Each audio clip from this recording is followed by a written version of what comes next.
Welcome to my channel. আমার চ্যানেলে আপনাদের স্বাগতম। আজকে আমি ব্রকলির ডিজাইনে পালং পাতার ফুল পিঠার রেসিপি নিয়ে আপনাদের সামনে আসছি। আজকে আমি পালং পাতার ফুল পিঠা বানাবো। এই পিঠা বানানোর জন্য এখানে আমি একদম কুচি পালং পাতা নিয়েছি। এবার এই পালং পাতার মধ্যে আমি হাফ কাপ জল দিয়ে নিচ্ছি। এখন এই প্যানটা গ্যাসে বসিয়েছি। এই পাতাগুলো একটু ভাপিয়ে নেব। এবার একটু নেড়ে দিচ্ছি। ভাপানো প্রায় হয়ে আসছে। এবার এগুলি নামিয়ে নেব। এই পিঠা বানানোর জন্য এখানে আমি একটা নারকেল কুড়ে নিয়েছি। এবার কড়াই বসিয়েছি। কড়াইয়ে 1 চামচ ঘি দিলাম। এখন আমি কড়াইয়ে 2 চামচ সুজি দিয়ে দিলাম। এবার একটু নেড়ে দিচ্ছি। সুজি ভাজা প্রায় হয়ে আসছে। এখন এর মধ্যে আমি 200 গ্রাম দুধ দিয়ে দিলাম। দুধগুলো একটু একটু ফুটছে। এবার আমি দিয়ে দিচ্ছি নারকেল কোড়াগুলো। এখন নেড়ে দিচ্ছি। এখন আমি এর মধ্যে দিয়ে দিচ্ছি 150 গ্রাম গুড় আর দিয়ে দিচ্ছি 3 চামচ চিনি। এবার এগুলি নারকেলের নাড়ুর মতো করে পাক দিয়ে নেব। তো বন্ধুরা, আমার রেসিপি যদি আপনাদের ভালো লেগে থাকে তাহলে সাবস্ক্রাইব করে আমার পাশে থাকবেন। দুধ দেওয়ার জন্য এই নারকেলের পুরটার খুব টেস্ট হয়।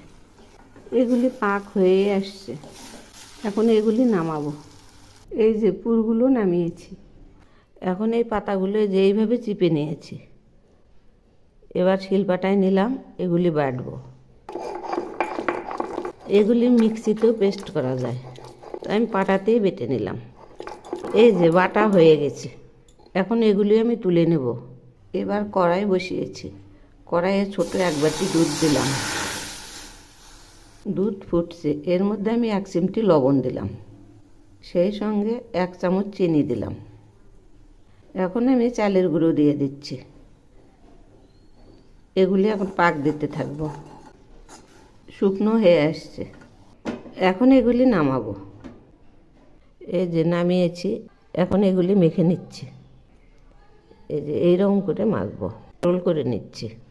এই যে এভাবে রোল করে নিয়েছি। আবার কড়াই বসিয়েছি। এর মধ্যে পালং পাতা বাটাটা দিয়ে দিলাম। 1 চিমটি লবণ দিলাম। একটু নেড়ে দিচ্ছি। এখন এর মধ্যে ছোট 1 হাতা চালের গুঁড়ো দিয়ে দিলাম। এবার এগুলি নেড়ে দিচ্ছি। এগুলি এখন ঘন ঘন নাড়তে থাকবো। এখন এগুলি হয়ে গেছে, আমি নামাবো। এবার এগুলিও মাখছি। এইভাবে ভালো করে মেখে নেব। এই যে মাখা হয়ে গেছে। এখন এগুলিও সরিয়ে নেব। এবার একটা রুটি চাকতি নিয়েছি। এর মধ্যে পালং পাতার ডোটা গোল করে নিচ্ছি। এই যে এইরকম করে নিলাম। এখন সামান্য আটা দিয়ে বেলে নেব। এই যে এভাবেই বেলে নিচ্ছি। এই রকম মোটা করে বেলে নিয়েছি। এবার 4 পাশ কেটে নিচ্ছি। এরকম সমান করে কেটে নেব।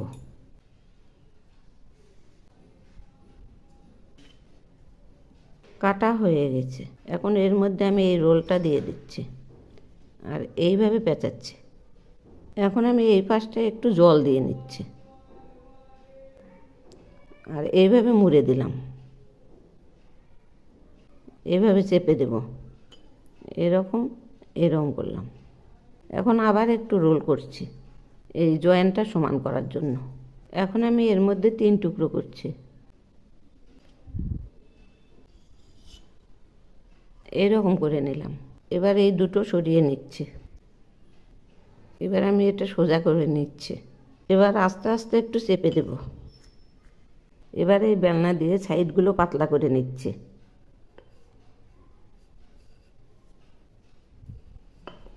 এইভাবে পাতলা করে নেব। এই যে এইরকম হয়েছে। এইরকম হয়েছে। এবার আমি এটা বাঁ হাতে নিচ্ছি। নিয়ে এর মধ্যে পুর ভরিয়ে দেব। নারকেলের পুরটা যে এইরকম করে গোল করে দিয়ে দিলাম। এখন এরকম করব। 5টা পাপড়ি করে নেব। এবার একটু আঙ্গুলে আটা নিয়ে এইরকম করে চিপে চিপে দেবো, এরকম করে চিপে দেবো। আস্তে আস্তে মুখটা এইভাবে পুড়িয়ে দেবো। এই যে মুখটা বন্ধ হয়ে আসছে।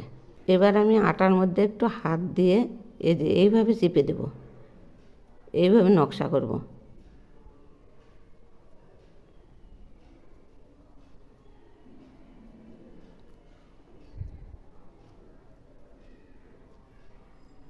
এই যে এইরকম। আবার এ পাশে দিচ্ছি।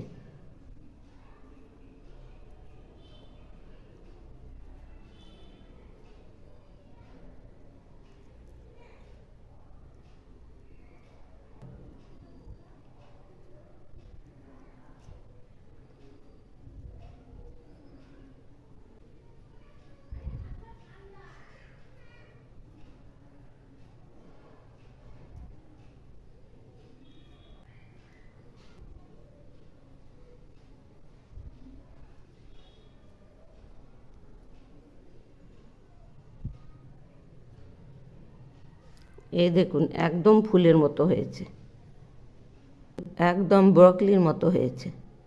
এভাবেই আমি সবগুলো বানিয়ে নেব। সবগুলো পিঠাই এভাবেই বানিয়ে নিয়েছি। এখন এগুলি আমি নেটের থালায় তুলে নেব। এই যে এভাবেই নেটের থালায় বসিয়েছি।